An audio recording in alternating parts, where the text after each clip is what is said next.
আমার ভাইরা মনোযোগ আছে না গেছে? জীবিত আছেন না ঘুমায় গেছে? চলবো পারে একটু ভালো আমার ভাইরা।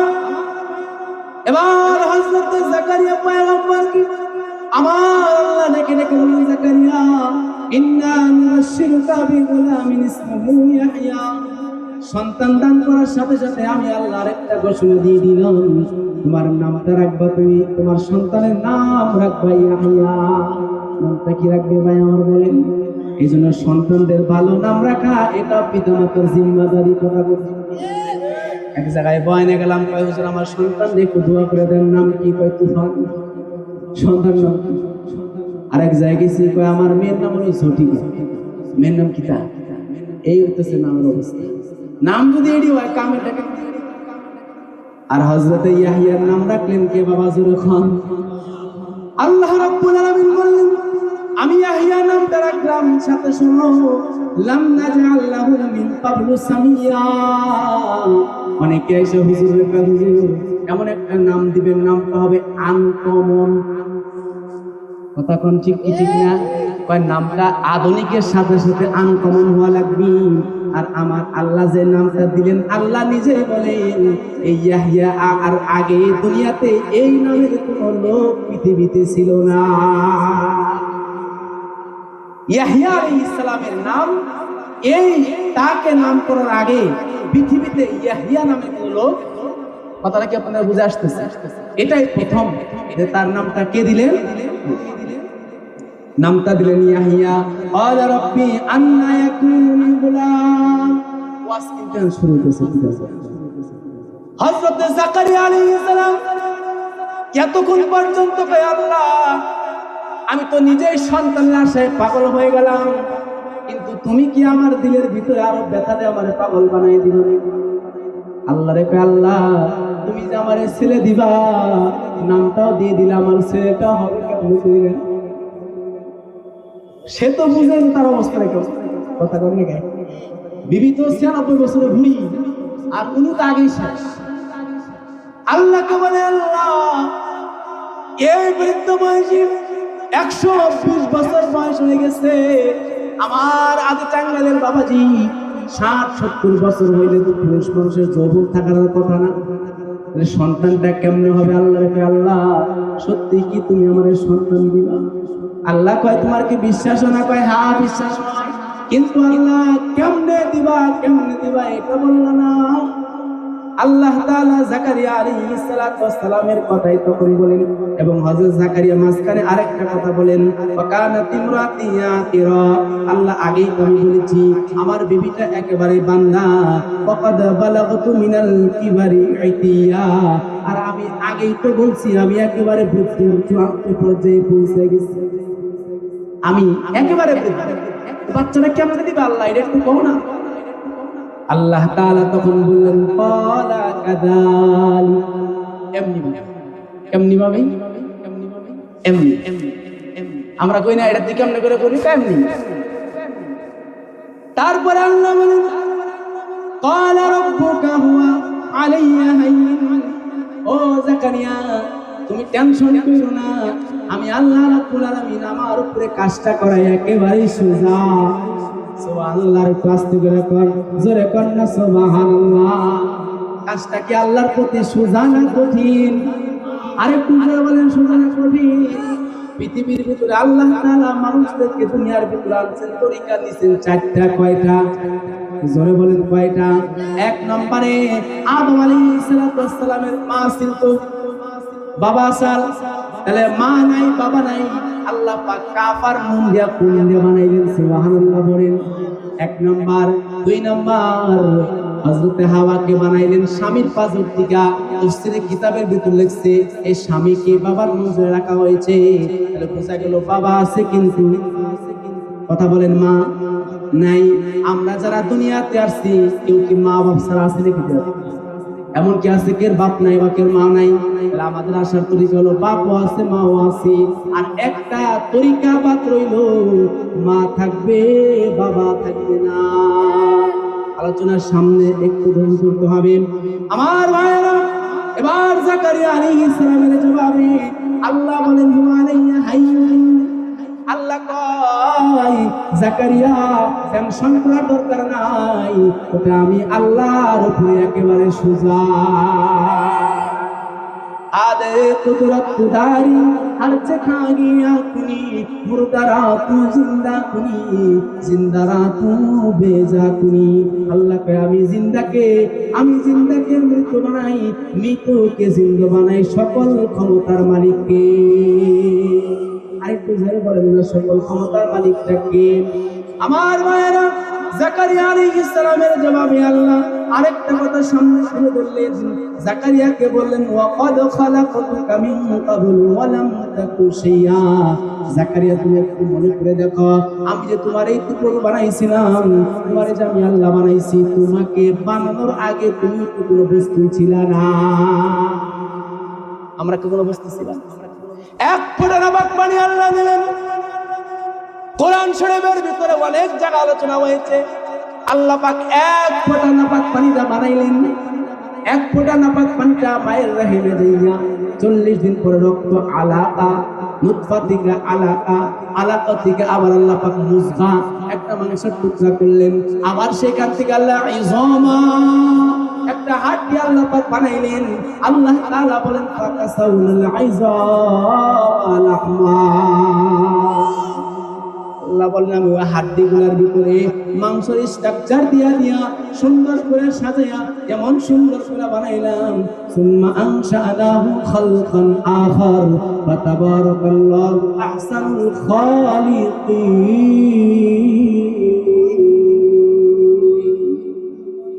সুন্দর করে আল্লাহ বানাইছে।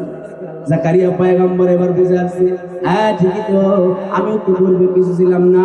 আল্লাহ আমাকে এত সুন্দর আবহাওয়া দিয়েছেন, আমাকে বড় বানাইছেন, সুন্দর চেহারা বানাইছেন। কিন্তু জাকারিয়া পয়গম্বর বলেন ক্বালা রব্বি জাআলনি আয়া। আল্লাহ সবই মানলাম, সবই ঠিক আছে, কিন্তু একটা কথা হলো তুমি যে আমার বাচ্চাটা দিবা, আলামত চিহ্ন দাও, ছেলে যেহেতু বিবি তো দুর্বলী, আমার সন্তানটা কেমনে হলো এটা তুমি আমার একটু বুঝাই। আল্লাহ তাআলা বলেন ক্বালা আয়াতুকা আল্লা তুকাল্লিমান নাসা সালাতা লায়ালিন সাবিয়া। জাকারিয়া পয়গম্বরকে আল্লাহ বলে, এই জাকারিয়া এমন কোনো বড় বড় আলামত দিব না, বড় বড় পরিদর্শন দিব না। যখন থেকে তোমার সন্তান দুনিয়াতে আসা শুরু হবে, অটোমেটিক 3 দিন জবানে তুমি কোনো কথাই বলতে পারবে না। যখন দেখবা জবানে কথা বন্ধ, বুঝ জানিবা কাম ঘটে গেছে। আর সুবহানাল্লাহ কইলে জবান বন্ধ আর বুঝবা যে রেডি হইতেছে, ফ্যাক্টরি থেকে কি হইতেছে, প্রোডাকশন হইতেছে। জাকারিয়া পয়গম্বর বলে আল্লাহ 3 দিন যে কথা বলবো না, তোমার নামের জিকির কেমনে করে করব? আল্লাহ কয় টেনশন নাই, আমি আল্লাহ 3 দিন জিকির তুমি হাতে ইশারা দেখো। আমি আল্লাহকে দিলে দিলে ডাকবা, অন্তরে ডাকবা, জবানে ডাকলেও আমি আল্লাহ শুনি, কলবে ডাকলেও আমি আল্লাহ শুনি। কথা কোন ঠিক না? জাকারিয়া পয়গম্বর 3 দিন পর্যন্ত কথা বলে না। ফাখরাজা আলা কওমিহি মিনাল মিহরাব, তিনি মিহরাব থেকে বের হইয়া ফাআউহা ইলাইহিম আন সাব্বিহু বুকরাতাও ওয়া আশিয়া। আল্লাহ তাআলা আয়াতের ভিতরে উল্লেখ করলেন জাকারিয়া আলাইহিস সালাতু ওয়াস সালাম এবার তার উম্মতদেরকে তিনি হাতের আঙ্গুলটা ইশারা করে, আমার জবানে কোনো কথা নাই, কোনো কথা বলতে পারবো না, তোমরাও আল্লাহর জিকির করো, আমি নিজেও আল্লাহ পাকের জিকির করি। করুন সুবহানাল্লাহ। 3 দিনের সময় যেই জায়গার ভিতরে শেষ হয়ে গেল, জাকারিয়া পয়গম্বরে আমার আল্লাহ একটা ফুটফুটা সন্তান দিয়ে দিল। আরেকটু আস্তে করে এই জন্য আমার যুবক ভাইদেরকে হাতে পায়ে ধরে বলি, বিবাহর বয়স হয়ে গেছে 40, কেউ 30 বছর, কেউ 20 বছর, এত লম্বা সময় অতিক্রম হয়ে গেছে, একটা সন্তানের ডাক শুনতে পারে না, এরকম আছে না? বাবার একটা ডাকে শোনার জন্য কত জায়গায় গেল, মাদ্রাজ গেল, চেন্নাই গেল, কলকাতায় গেল, সিঙ্গাপুর পর্যন্ত গেল বাবা, কিন্তু একটা সন্তানের ডাক শুনতে পারে না, এমন বাবা আছে না? ওই বাবা যদি দুনিয়ার সকলের কাছে থেকে ঘোরাবাদ দিয়া মাজারে যায় না, কোন কোনো পীরের দরবারে যায় না, খানকার দরবারে যায় না, একমাত্র সন্তানটা চাই কার কাছে বলে? আল্লাহর কাছে যদি চায়, আর চাওয়ার মতো যদি চাইতে পারে, দুনিয়ার ডাক্তার যেখানে ফেল, ওই জায়গায় আমার আল্লাহর কুদরত শুরু। কথা কোন ঠিক কি ঠিক না? আমার বন্ধু, এবার দেখেন যেই কথাটা পূর্বে আলোচনায় এসেছিল, ওই যে হযরতে হান্না আলাইহিস সালাতু ওয়াস সালাম তার কন্যা মারিয়ামকে বাইতুল মুকাদ্দাসের ভিতরে দিয়ে আসছিল, মনে আছে? দণ্ড করে জোরে কান মনে আছে তো? এবার হযরতে হান্না তার সন্তানকে রাখবার পরে কয়েক বছর পরে মারিয়াম কুমারীতে পরিণত হয়ে গেল, বড় হয়ে গেল। আল্লাহ তাআলা পরবর্তী আয়াতগুলোর ভিতরে এই কথাগুলো বলেন, ওয়াযকুর ফিল কিতাবি মারিয়াম ইনতাবাদাত মিন আহলিহা মাকানান শারকিয়্যা ফাত্তাখাযাত মিন দুনিহিম হিজাবা। হযরতে মারিয়ামের বয়সটা যখন কুমারী হয়ে গেল, এর মানে তার প্রত্যেক মাসে যে সমস্যা দেখা দিল, হযরতে মারিয়াম পবিত্রতা অর্জন করে তাফসীরে কাবিরের ভিতরে রুহুল মানির ভিতরে দুইটা বর্ণনা এসেছে। এক নম্বর বর্ণনা ফাত্তাখাযাত মিন দুনিহিম হিজাবা, এক নম্বরে তিনি বললেন তার পরিবার থেকে বিচ্ছিন্ন হয়ে পূর্ব দিকে চলে গেলেন। যাওয়ার পরে হযরতে মারিয়াম তিনি কাপড় দ্বারা আবৃত একটা জায়গা বানাইলেন, সেখানে পর্দা আবৃত করলেন। এর মানে দুইটা বর্ণনা। এক বর্ণনা এসেছে হযরতে মারিয়াম ওই জায়গায় গোসল করতে গেলেন। কি করতে গেলেন বলেন? দ্বিতীয় নম্বরে হলো হযরতে মারিয়াম আল্লাহর ইবাদত করার জন্য গেছে, যেহেতু উনি একজন পয়গম্বরের পরিবারের মানুষ। হযরতে মারিয়াম ওই গোপন জায়গার ভিতরে যাওয়ার পরে হযরতে মারিয়াম এবার তাকায় দেখে যে ওই যে গোপন জায়গার ভিতরে গোসলখানার ভিতরে তখন যাওয়ার পরে আল্লাহ তাআলা বলেন ফাআরসালনা ইলাইহা রূহানা ফাতামাসসালা লাহা বাশারান সাবিয়া। হযরত মারিয়াম তাকায় দেখে তার গোসলখানার ভিতরে তিনি আগে থেকে পর্দা আবৃত করলেন, কিন্তু একটা সুদর্শন বালক, চেহারাটাও বড় সুন্দর, দেখতে অনেকটা মিষ্টি নয়, যুবকটা গোসলখানায় কেমনে আসলো? মারিয়াম দেখে তিনি হতভম্ব হয়ে গেলেন, ভয়ে ভীত সন্তুষ্ট হয়ে গেলেন। মারিয়াম বলেন ক্বালাত ইন্নী আউযু বিররহমানি মিনকা ইন কুনতা তাকিয়া। মারিয়াম কয়, যুবকরে আমি তোমারে চিনি না, ইতিপূর্বে তোমারে দেখি নাই, আমাকে তোমারও চেনার কথা না, কিন্তু যুবক তুমি যদি আল্লাহর ভয় পাও, তাহলে আমি মারিয়াম তোমার অনিষ্ট থেকে আল্লাহর কাছে আশ্রয় চাই। বলেন তুমি ঘটনা কোন দিকে বুঝতেছে? একটা মেয়ে ভাতুনি একাই, ওই জায়গায় একটা যুবক পুরুষ, ঘটনা কেমন? হযরত মারিয়াম কে এবার বলেন ক্বালা ইন্নামা আনা রাসূল রাব্বিক। মারিয়াম কে বলতেছে ভয় পাওয়ার দরকার নাই, আমি দুনিয়ার কোনো যুবক নয়, কোনো বখাটে নয়, বরং আমি কে জানো? জানলে তোমার চোখটা কপালে উঠবে। মারিয়াম ভাই তুমি কে? আমার পরিচয় হলো ইন্নামা আনা রাসূল রাব্বিক, আমি হলাম আল্লাহর পক্ষ থেকে ফেরেশতা। আর একটু জোরে বলা যায় না সুবহানাল্লাহ? হযরত মারিয়াম এবার আরো ভয় পেলেন, কেন আল্লাহর ফেরেশতা আমি মারিয়ামের কাছে আসলো? ওই ফেরেশতা এবার বলে ক্বালা ইন্নামা আনা রাসূল রাব্বিক লিআহাবা লাকি গুলামান যাকিয়া। মারিয়ামকে ডাকতে বলে মারিয়াম টেনশন করিও না, ভয় করিও না, আমি এসেছি তোমাকে একটা সুদর্শন মেধাবী সন্তান উপহার দেওয়ার জন্য। কি কয়? তো কুমারী মেয়ে গেছে গোসলখানায়, এর সন্তান ভয়ের বিষয়। হযরত মারিয়াম ভয় পেয়ে গেলেন, ভয় পেয়ে বলতেছেন ক্বালাত আন্না ইয়াকুনু লি গুলাম ওয়া লাম ইয়ামসাসনি বাশার ওয়া লাম আকু বাগিয়া। মারিয়াম এখানে তিনটা কথা উল্লেখ করলেন। এক নাম্বার বললেন আমি আপনাকে চিনি না, তবে শুনেন আমার কেমনে বাচ্চা হবে? দুনিয়ায় তো আমাকে কোনো পুরুষ স্পর্শ করে নাই, আমি ব্যভিচারী নই, আমার বিবাহ হয় নাই, আমার বাচ্চা কেমনে হবে? ক্বালা কাযালিক, পূর্বের কথাই একইভাবে অমনিভাবে অমনিভাবে হবে। মারিয়াম কয়টা কিভাবে সম্ভব? এবার আল্লাহর পক্ষ থেকে উনি বলতেছেন ক্বালা ক্বালা রাব্বুকি হুয়া আলাইয়া হাইয়ুন ওয়া লিনাজআলাহু আয়াতাল লিন-নাসি ওয়া রাহমাতাল মিন্না। মারইয়ামকে বলে, মারইয়াম, এটা আল্লাহ তাআলা তার পক্ষ থেকে রহমত বানাইতে চান। আল্লাহ আয়াতাল লিন-নাস, মানুষের জন্য আদর্শ বানাইতে চান, এবং এটা হলো কানা আমরান মাকজিয়া। ও মারইয়াম, তুমি চাও বা না চাও, আল্লাহর সিদ্ধান্ত, তোমার পেট থেকে একটা বাচ্চা আল্লাহ বের করবে। আরেকটু আস্তে করে সুবহানাল্লাহ বলেন, আরেকটু জোরে বলেন সুবহানাল্লাহ।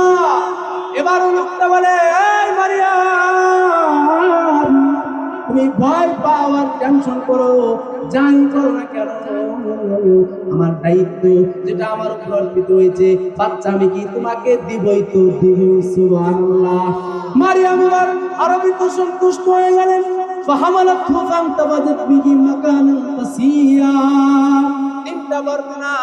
এক নম্বরে বর্ণনা হলো মারইয়ামের যে গোসল করার পরে কাপড়টা পরিবর্তন করেছি, হাতাটা একটা ফাঁকা জায়গা আছে, এই ফাঁকা দিয়ে জিবরাইল একটা ফু দিয়ে দিলেন। আমার ভাইরা, ফুটা দিছে, এখানে শেষ না, ফু দিতে দেরি, 9 মাসের গর্ভবতী হইতে দেরি না। আল্লাহর কুদরত আপনি কি করবেন? মারইয়াম এবার গর্ভের বাচ্চাটা লইয়া কি করবেন, যে আগে শোনায় দিলেন, আমি চাইলেও আল্লাহ দিব না চাইলেও। অনেকে চায় পায় না, আবার অনেকে পায় রাখতে চায় না। কথা কোন ঠিক ঠিক না? যারা রিজিকের ভয়ে সন্তান হত্যা করতে চায়, আল্লাহ তাআলা কয় আমার ওই বান্দার দিকে তাকাও যারা এত চায় কিন্তু আমি আল্লাহ দেই না। কথা কোন ঠিক কি ঠিক না? এবার মারইয়াম ফাহামালাতহু ফান্তাবাযাত বিহি মাকানান কাসিয়া। মারইয়াম এবার সন্তানকে নিয়ে গোসলখানার দিকে বের হয়ে আবার পূর্ব দিকে রওনা। যেহেতু এই সন্তানকে নিয়ে তার এলাকার ভিতরে গেলে মানুষ বিয়ে হয় নাই, তোমার কেমন করে গর্ভের ভিতরে বাচ্চা হলো? আমার ভাইরা কোরআন বর্ণনা করে, ও ভাই, ফাআজাহাল মাখাতু ইলা জিযআইন নাখলা। মারইয়াম আলাইহিস সালাতু ওয়াস সালাম গর্ভের সন্তানকে লইয়া পরিবারের কাছে যায় নাই, কারো কাছে যায় নাই, একটা মৃত খেজুর গাছ তলায় মারইয়াম আশ্রয় নিয়েছে, কারো কাছে আশ্রয় নেই। قالت يا ليتني مت قبل هذا وكنت نسيا منسيا। এই তাফসীরটা যখন আমি নিজে পড়েছি এবং এখনো মাদ্রাসায় আমি তাফসীরটা পড়াই আমার মায়েরা, হযরত মারইয়াম তার দৃশ্যটা আমার চোখে কেমন যেন একেবারে বাস্তব বাস্তব মনে হয়। মারইয়াম আলাইহিস সালাতু ওয়াস সালাম গর্ভের বাচ্চাটা লইয়া এই গর্ভের দিকে একবার তাকায় আর একবার আরশের দিকে তাকায়, আল্লাহকে ডাকতে বলে, মৃত্যু আল্লাহ, দুনিয়ায় আমার বিবাহ হয় নাই, দুনিয়া আমার শাদী হয় নাই, পুরো পুরুষ আমাকে স্পর্শ করে নাই, আমি জিনাকারীর অন্তর্ভুক্ত ছিলাম না, তুমি আমার ভিতরে যে সন্তান দিলা, ও আল্লাহ, এর আগে যদি আমার মৃত্যু হইতো এবং তুমি আর কেউ আমাকে না চিনত, আমি কাউকে না চিনতাম, কতই না ভালো হইতো। হযরত মারইয়াম গর্ভের বাচ্চা নিয়ে আরো দূরে চলে যায়। না না না, এই মুখটা আমি কাউকে দেখাবো না। অনেক সময় দেখা যায় নির্দোষী মানুষগুলা অন্যের চক্রান্তে ফেসে যাওয়ার কারণে নিজেই নিজে আত্মহত্যা করে। কথা বল ঠিক কি ঠিক না? যদিও আত্মহত্যা বৈধ না, জাহান্নামে যাওয়ার কারণ। আমার ভাইরা, ওই দিকে আমি যখন একটু ক্যালকুলেশনের মূল পয়েন্টগুলো বলতেছি। এবার হযরত মারইয়াম আলাইহিস সালাতু ওয়াস সালাম তার সন্তানকে, এবার গর্ভের সন্তানটাকে লইয়া মৃত একটা খেজুর গাছ তলা যখন হযরত মারইয়াম গেলেন, যাবার পরে পানাদাহা মিন তাহতিহা, দুনিয়ার কেউ মারইয়ামের কথা মনে রাখে নাই, কেউ বিপদের সঙ্গী নাই, কিন্তু আমার আল্লাহ যিনি মারইয়ামের পেটের ভিতরে বাচ্চা দিলেন, আমার আল্লাহ মারইয়ামের ভুলে নাই। এই দুনিয়ার কেউ সান্ত্বনা দেওয়ার মতো ছিল না, দুনিয়ার কেউ ওই জায়গার ভিতরে উপস্থিত ছিল না, কোনো ধাত্রী ছিল না, কোনো মাসি ছিল না। ও সব ঘটনা যখন উঠে রে, ও দুনিয়ার মুসলমান আমার বাবাজিরা, ছেলে মানুষদেরকে বোঝানো সম্ভব না, তবে তাফসীরের রুহুল মানি, তাফসীরের কুরতুবী, তাফসীরের তাবারী সহকারে প্রায় 100 তাফসীর আমার অধীনে আছে। এই সকল তাফসীরগুলো ঘাটার পর আমি যেটা বুঝেছি, আল্লাহ তাআলা বলেন যে সন্তান প্রসব করার জন্য মা তাহমিলুহু ওয়াহনান আলা ওয়াহনিন, এই ব্যাখ্যার ভিতরে এসেছে মানব দেহের ভিতরে যতগুলা হাড় আছে এই সমস্ত হাড়গুলাকে একসাথে ভাঙে যেই পরিমাণ কষ্ট না হবে একজন মা ওই পরিমাণ কষ্ট করে সন্তান প্রসব করে। সহ্য করতে পারবি না, পুরুষ মানুষ সহ্য করতে পারবি না। মা ব্যথা যখন বুকের ভিতরে চলে আসে 3 দিন পর্যন্ত আগে থেকে মার খাওয়া বন্ধ হয়ে যায়। ছোট্ট ছোট্ট ব্যথাগুলো আগে থেকে জিহ্বায় কামড় দিয়ে নিয়ন্ত্রণ করে। যেদিন সন্তান দুনিয়া আসবে সবার কাছ থেকে ডেকে ডেকে বলে, ও আমার সখী, ও আমার শাশুড়ি, ও আমার শ্বশুর, আমারে বিদায় দিয়ে দেয়, আমি সন্তান প্রসব করার জন্য যাইতেছি। অনেক মানুষগুলো এমন দেখা যায় সন্তান প্রসব করার সময় দুনিয়ার ভিতরে বিদায় দেয়। কথা কোন ঠিক ঠিক না? যারা বলতেছো দুনিয়াতে চাকরি বাকরি করি না, জনম তো খালি মারে 2 বেলা খাওয়াই নেই, তাকে পরিশোধ করবা না। একটা মায়ের প্রসব বেদনা যদি তোমার তামাম দুনিয়া মাকে কাঁধের ভিতরে ঘোরাও, তারপরে তোমার মায়ের একটা প্রসব বেদনা নয়, একটা মিনিট কষ্ট তুমি শোধ করতে পারবে না। কুতুবাতে জুলফিকারের ভিতর লাগি আমার বাবারা গভীর নজর দিনগুলো নরম করে দেন। যাদের মা নাই তাদের মার মহব্বতটা করে যে আরে মা যাদের দুনিয়ার ভিতরে বেঁচে আছে আজকে মাটা ধরে বাচ্চা আমার ভাইরা জন্মের মিস্ত্রি আমার একজন বড় আল্লাহর ওলি 18টা বছর মাকে কাঁধের ভিতরে হজ করাইল। মাকে একটা মুহূর্তের জন্য কাঁধ থেকে নামায় নাই, মিশর থেকে বাইতুল্লাহ আসছে কাঁধের মধ্যে নিয়ে হজ করাইছে, আবার মিশরে চলে গেছে। 18টা বছর হজ করাইবার পরে সর্বশেষ জুন্নুন মিস্রি কাবা শরীফের সামনে তার মাকে তুলে ধরে বলল, আমার মা যে আমার এত কষ্ট করে পারল, এত কষ্ট করে আমার মা আমাকে দুনিয়ার ভিতরে তার মৃত্যু যন্ত্রণা সহ্য করে প্রসব বেদনা সহ্য করে দুনিয়ার আলো দেখাইল। শত শত মন দুধ মায়ের দুধ আমি দুধ পান করলাম। আল্লাহ আমার মাকে যে আমি 18 বছর কাঁদতে রাখলাম, আমার মায়ের ঋণটা কি আমি শোধ করতে পারলাম? আপনার আমার মতো মুসলমান নয়, আপনার আমার মতো ইমানদার নয়, এলহায়ে কলব আল্লাহ করে দিল রে। জুন্নুন মিস্ত্রির কলবের ভিতরে আমার আল্লাহ ডালিয়া দিল। এ জুন্নুন মিস্ত্রি, তুমি তোমার মাকে 18 বছর হয়তো হজ্জে বাইতুল্লাহ করাইছো, কাদের ভিতরে নিয়ে চলে যাওনি, কাবা শরীফ তওয়াফ করেছো, এটাও সত্য। কিন্তু তুমি যখন পেশাব করছো তোমার মাকে কাঁধ থেকে নামাইছো, তোমার মাকে কাঁধে দিকে নামাই তুমি ভুল করছো। কিন্তু তোমার মা যে তোমাকে এই যে 9 বা 10টা মাস পর্যন্ত গর্ভে রাখছে, একটা দিন এক মুহূর্তের জন্য যে তোমার নামাইছে, ওর জন্য 18 বছর কেন রে? 18 যুগ তুমি তোমার মায়েরকে কান্দে করে বাইতুল্লাহ তওয়াফ করাইলে তোমার মায়ের 1 মিনিটের প্রসব বেদনার ঋণ শোধ করতে পারবে না। আমার মায়েরা, আমি সংক্ষিপ্ত করে আনতেছি, হযরত মারিয়ামের দুঃখ এবার কে দেখে? আমার বন্ধু, দুনিয়াতে যার কেউ নাই, যার দেখার মতো কেউ নাই, বিপদে যখন পড়ে পড়ে মানুষের পিঠটা যখন দেওয়ালে থেকে যায়, দুনিয়ার কেউ দেখতে পারে না, দুনিয়ার কেউ সাহায্য করে না, কিন্তু দেওয়ালে যখন পেট থেকে যায় আর আল্লাহকে যখন একটা ডাক দেয় মোহাব্বত নিয়া, আল্লাহ বলেন ওয়া আম্মাই ইউজিবু মুজতাররা ইযা দা। আমার বান্দার পিঠ যখন থেকে আমি আল্লাহ তাআলাকে ডাকে, আমি আল্লাহ ডাকে সাড়া না দেখে আমার বান্দাকে সাড়া দিবে।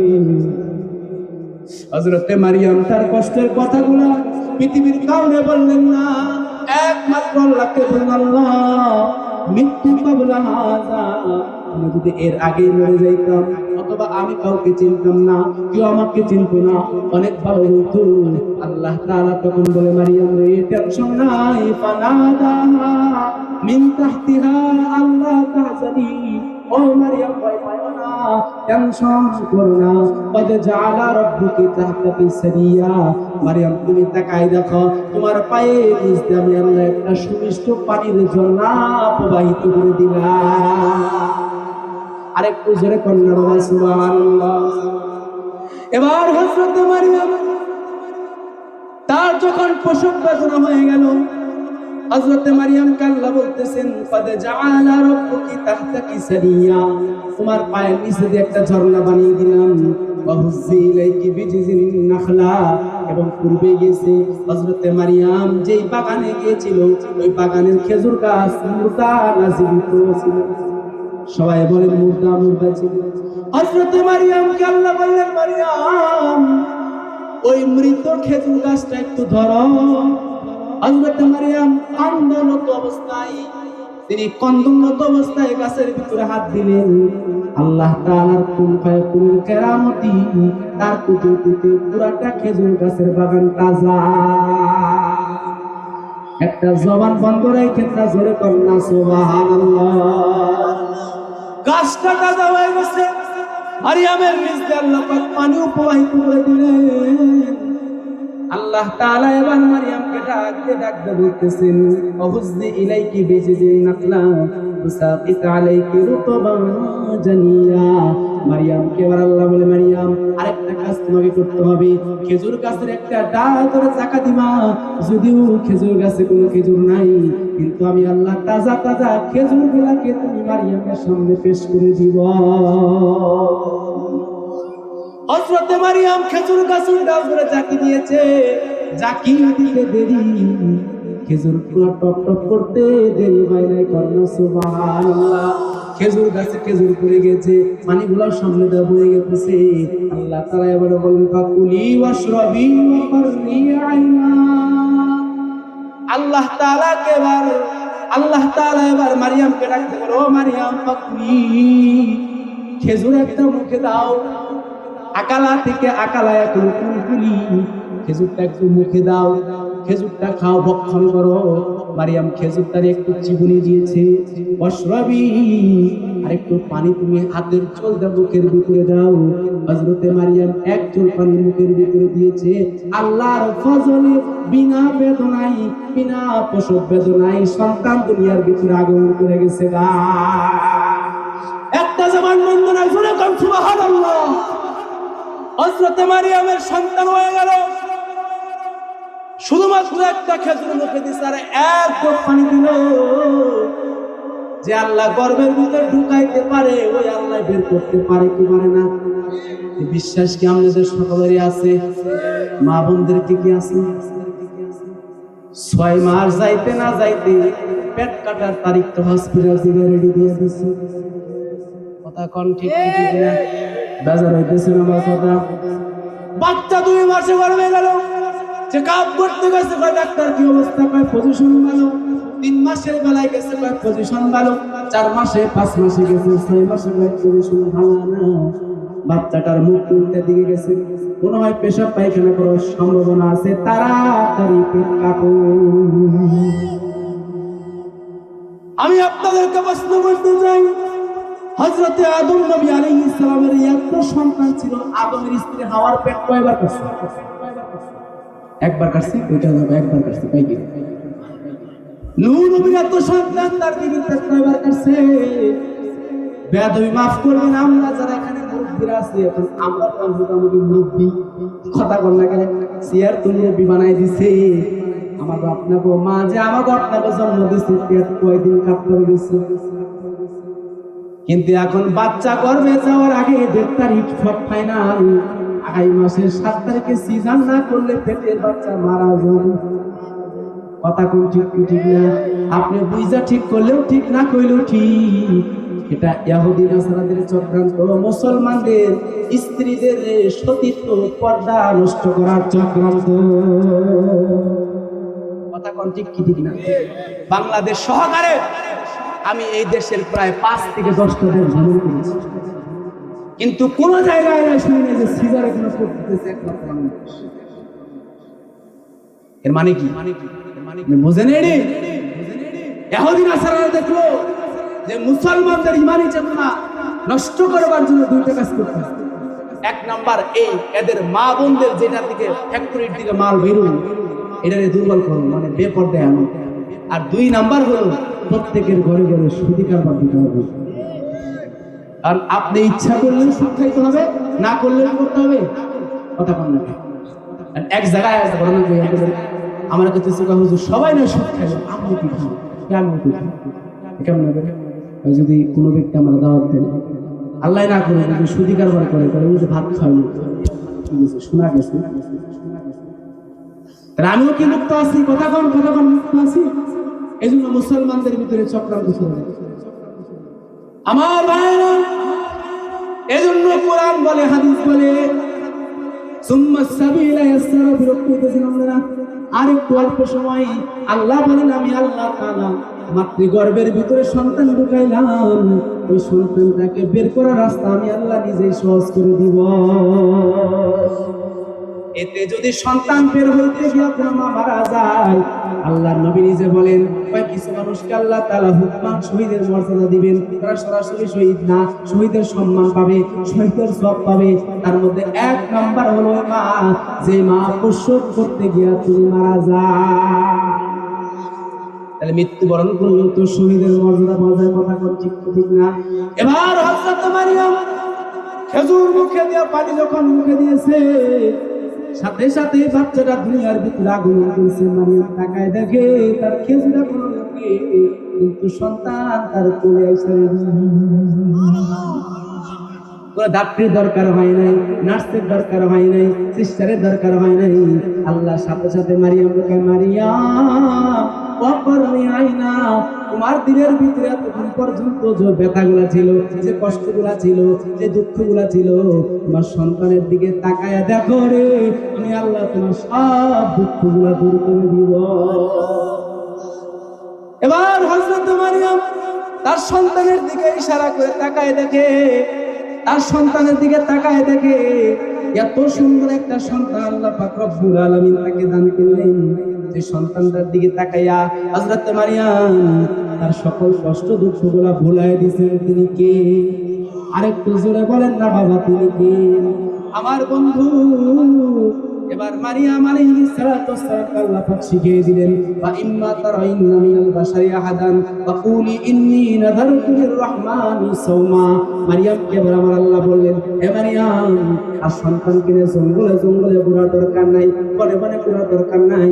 যাও যাও, আমার সন্তানকে লইয়া তুমি যাও, বাকি ব্যবস্থা আমি আল্লাহ নিজে করে দিব।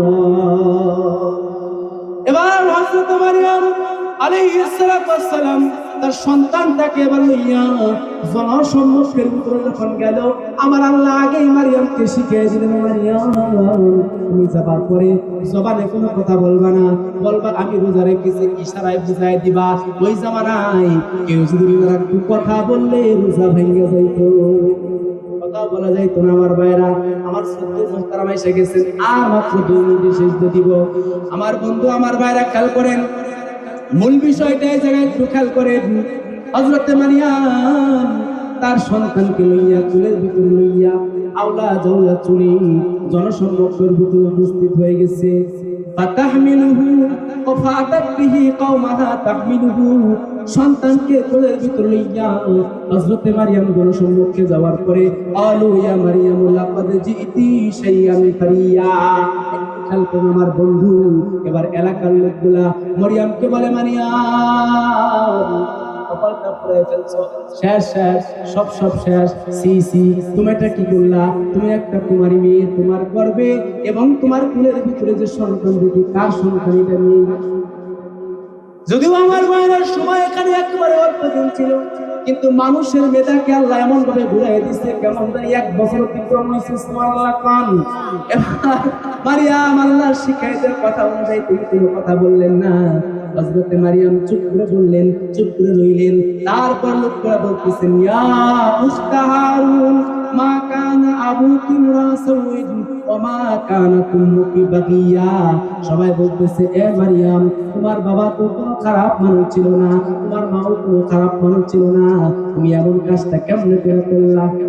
এর মানে এখন পর্যন্ত মারিয়ামের কাছ থেকে দোষটা যায় নাই। আমার বন্ধু, এবার হযরত মারিয়াম একটা কথাও জবানে না বইলা সন্তানকে যে জায়গায় শোয়াইছে, মারিয়াম হাতের আঙ্গুল ইশারা দিয়ে বলতেছে, আমিনা আজকে সন্তান তার পক্ষ দিয়ে কথা বলবে। আরেকটু জোরে করুন সুবহানাল্লাহ। এতক্ষণ পর্যন্ত লোকেরা মারিয়ামকে শুধুমাত্র কেবলমাত্র ব্যভিচারিণীর অপবাদ ঘুরাই দিল।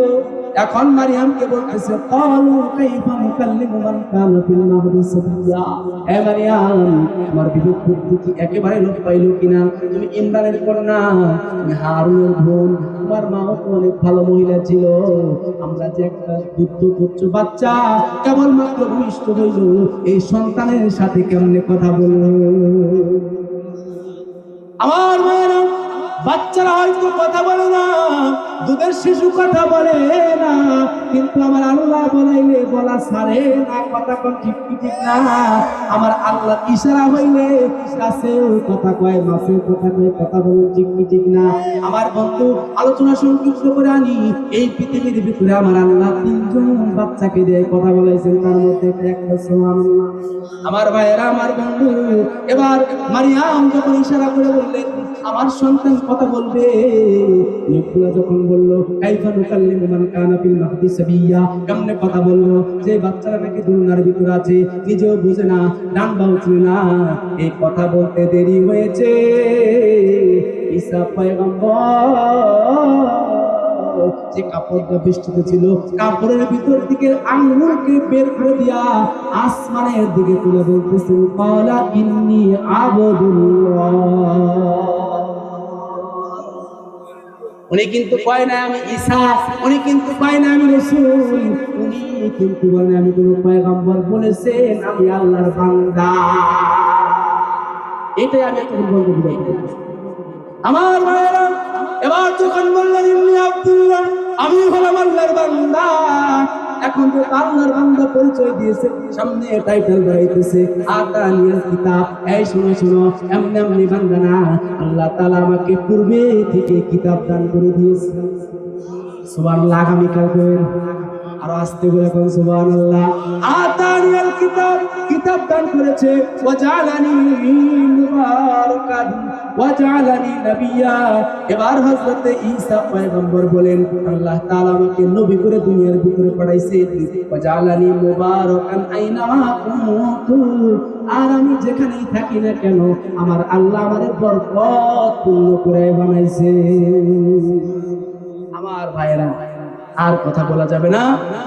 আমার অসমাপ্ত বক্তব্য এখানেই শেষ দিলাম। আগামী জুমায় কথাটা শেষ করবো ইনশাআল্লাহ। আমার শ্রদ্ধ বড় ভাই এবং অনেক দূর থেকে শ্রদ্ধা আসছেন, হুজুরকে বলে রাখে এক একটা কথা এখন এক একটা দেয়া দিবি।